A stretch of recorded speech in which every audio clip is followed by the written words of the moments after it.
Support WrestleTalk! Give us a subscribe. So that's who Larry was. If you've ever followed former Luke Harper Brodie Lee on Instagram, you'll have noticed that he used to address all of his posts to a mysterious Larry. On the most recent episode of Talk is Jericho, that was finally revealed to be an actual Larry, a trainer who worked at WWE, who once told Lee he had to explain his Instagram posts better. Well, Lee has just debuted in AEW, he's been revealed as the Exalted One, the leader of the Dark Order, and he and Larry no longer speak. He did speak to Le Champion, however, about a lot of things, namely, in Brodie Lee's own words, bleep Luke Harper. Here are 10 things we learned from Brodie Lee on Talk is Jericho. Number 1, he was supposed to debut for AEW in his hometown. Life is a slow motion kick in the fruit, and very often that's the case no matter which company you work for. Circumstances will find a way to eat themselves. Brodie Lee is from Rochester, New York, and the episode of AEW he was set to debut on, due actually in no small part to WWE pushing his contract ending back by a week as, in Lee's words, an extra f*** you, was in Rochester. Sadly, COVID-19 had other plans for the Exalted One, and his debut took place in the empty arena owned by Shadiq Khan in Jacksonville, Florida. One can only imagine the kind of reaction that Lee would have got after months of careful silence to debut for the hottest new promotion in the world in his own backyard. Non, je ne regrette rien. Number 2, Vince would never let him talk. Lee may have spent his entire WWE career looking like various characters who have walked straight out of the pages of a Weird Tales comic, but as we discovered on Jericho's podcast, he's a super articulate Yankee. He confessed that his southern accent was always terrible, but WWE stuck to him doing one anyway. Lee pitched several gimmicks to Vince to make him a more interesting talker. One was as a collector, taking trophies from every wrestler he would beat, and the other was as a smart monster who could coldly and with articulation tell you all the ways he was going to hurt you. Vince rejected all of these ideas because the concept of a guy who looked like Lee talking like that didn't make sense to him. Ironically, the smart monster gimmick was briefly given to Erick Rowan later, with Lee joking, "I don't think Vince can tell us apart." Speaking of, number 3, he hated Erick Rowan in the beginning. One of the biggest takeaways from Brodie Lee's debut was, oh, I forgot how tall he was because he's not standing next to Erick Rowan anymore. It seems like Luke Harper was never far from Erick Rowan's side, as WWE insisted on always bringing the two men together, which is perilous for your career because, as both men often found out, what do they do with you if your partner gets injured? They went from Swamp Monster stepbrothers in Bray's family to, I guess, actual bludgeon brothers, to the brief time in 2019 when Harper returned to help Rowan fight Bryan and Reigns at Hell in a Cell, a match that, bonus takeaway, Harper and Rowan were initially booked to win before a last-minute flip. Harper and Rowan were always joined, which makes it doubly funny that Harper hated Rowan in the beginning. Why? Because Rowan is apparently the worst, loudest snorer in the world, and they were always roomed together in the early years. Thankfully, Harper didn't kill and then eat Rowan, and the two became friends who still talk to this day. In fact, Rowan may also be unhappy with his lot at the moment, as Lee almost lets something slip about his current chats with the big man, but stops himself, saying he doesn't want to get Rowan in trouble. Number 4, Vince wanted the Bludgeon Brothers to be like Demolition, as in they literally showed the two men a picture of Demolition and said, Vince wants you to look like this. Despite Lee crediting Rowan with being the guy who was actually coming up with all the cool ideas for how their new gimmick should look, they ended up looking like, again in Brodie Lee's own words, idiots. As a half funny, half sad story, the first time they wore their bludgy cozies, they were told to show them to Vince. They walked into his office and he was mid-massage. He looked up, said, "Love it," then went back to being rubbed for fun. Turns out that everything they say about Vince's habits are true. If you pitch an idea for your character to him while he's alone and undistracted, you might find yourself receiving the push of your life. However, if you accidentally catch him while he's mid-massage or eating a salad or, heaven forbid, eating a bad steak, then your ideas will get the dreaded, "I'll look at them on the plane," and then goodbye forever. Vince, you are a weird, weird man.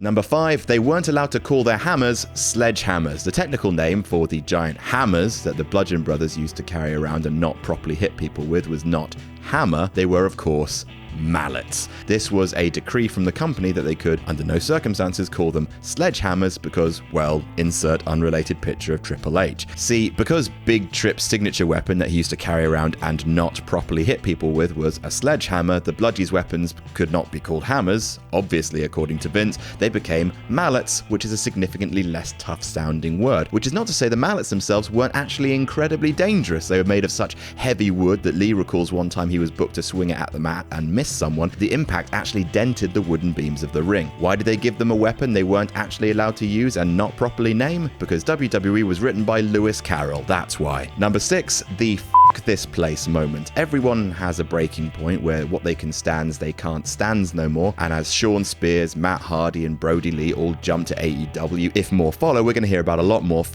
this place" moments. Lee's came in April 2019 after sitting outside Vince's office for 3 hours waiting for a meeting. As soon as Vince was free, he was told, "I don't want to see anyone right now." Angry at this, Lee started to think, well, I don't care anymore, I have nothing left to lose, and began to text Vince's private number about having nothing scheduled for Mania weekend. Vince responded, "Why aren't you in the Andre the Giant Memorial Battle Royal?" To which Lee responded, "Well, sir, that feels like something you should be able to answer." Vince chastised the writers and told them, after putting Luke Harper in the Battle Royal, to find something for Luke Harper, which was scheduled to be, he was going to be the Diesel to Sami Zayn's Shawn Michaels. Lee wasn't happy about being yet another heavy, but turned up ready to make it work when he was told before the SmackDown taping, actually, that's not happening anymore. So Lee said to himself, this place, and he asked for his release. Number 7, he angered WWE by taking his release public. On April 16th, Brody Lee tweeted out a statement that began, "As of this evening, I have requested a release from WWE." Even though doing so made people in WWE angry because it creates a story that performers are unhappy in the WWE system, Lee claims that he took his release public because he didn't want WWE to control his narrative anymore. He was willing to accept that if WWE said no, that he had signed a contract and would honor it. However, if they were going to make him sit at home for the rest of his contract, he wanted people to know why. As it happened, Vince said he couldn't let him go, and apart from a short stint around Hell in a Cell, Lee spent the rest of his contract at home. He wanted to go back to NXT, but it never happened. We started to make him think that he didn't actually believe in him because, after all, in NXT, it's so easy to go pitch ideas. His request was denied because even though he said he was happy to put over anyone that they wanted, they were worried about him upping his stock before he left. He offered to just work the road, just do house shows, not appear on TV because he was desperate to wrestle, but they chose to send him home instead.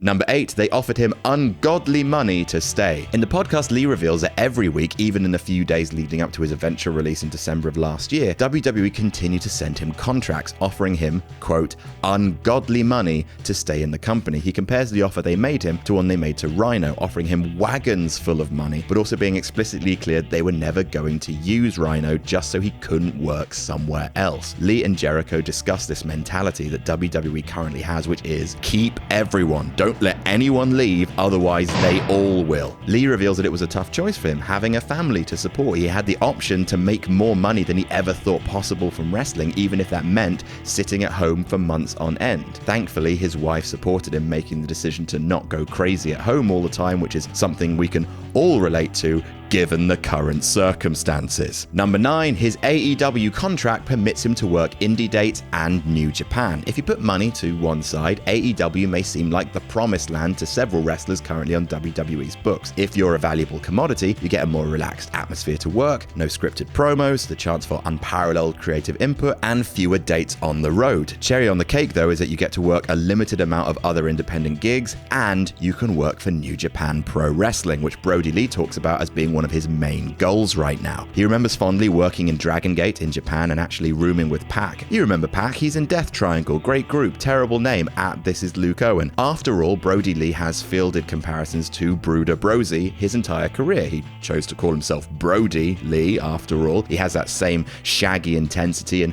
what better way to emulate the late legend who made a gigantic name for himself in All Japan Pro Wrestling than by going over and terrifying the Japanese wrestling industry. Compare this to his WWE contract, where the company would actually turn down independent movie offers on his behalf if they didn't think they were right for him. This is a huge and deserved amount of freedom. And number 10, he doesn't want to be compared to Bray Wyatt. During the interview, Brody Lee remembers something that CM Punk once told him from way back when they worked together in 2013, that things can always be better in WWE. Lee describes that as coming true for him. The Wyatt family could have been better. The Bludgeon Brothers could have been better. Despite extreme reservations about becoming the Exalted One, the leader of a dark cult, and therefore being directly compared to Bray Wyatt, the leader of a dark cult, Lee describes this as an opportunity to do what WWE could have done to make the Wyatt family better. Despite describing himself as almost having PTSD from working in WWE and an almost paranoia of bookers changing things on him at the last minute on the cult character, and avoid comparisons